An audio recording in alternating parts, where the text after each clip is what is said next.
3 ways to save money.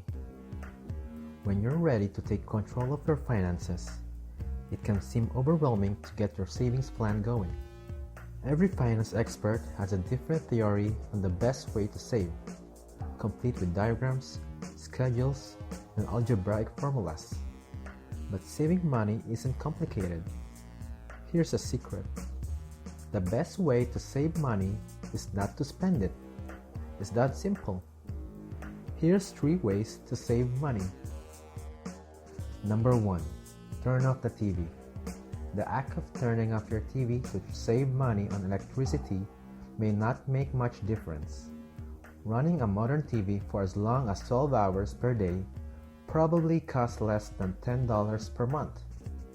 The real expense associated with your television comes from the advertisements. Look around your home and in your driveway, and you'll probably see some of the fallouts associated with watching television. Advertisers have convinced us that we need the latest and greatest gizmos, gadgets, cars, homes, and that we need to try the latest entry at our favorite chain restaurant before the deal goes away forever.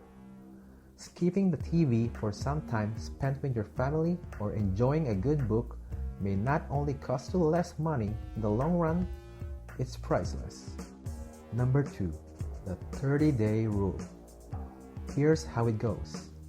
If you want something, and that something isn't an emergency, make a note of it, and then wait 30 days before revisiting the idea of purchasing that item.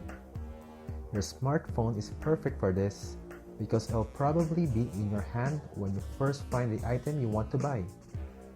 Use a note-keeping app or a reminder app to document the date and details about the item. After 30 days, the desire to purchase that item may have passed, or you may have concluded that you didn't really need it in the first place. If you still want the item after 30 days and it fits in your budget, go for it. Number 3. The 10-second rule. The 30-day rule is useful in a lot of cases, but it may not work so well for some type of household spending like grocery shopping. 30 days is too long to wait if you're out of coffee or cat litter. Even so, the grocery store is a hotbed for impulse buying. Sales, specials, and checkout aisle temptations may be too much to resist. Instead of dropping items into your cart on a whim, wait 10 seconds and then ask yourself for one good reason why you need to purchase this particular item right now. Chances are pretty good that there isn't a good reason. There you go. You just saved money. That was easy. Saving money is not as hard as you might think. If you are struggling to save, try to remember and implement these 3 simple ways.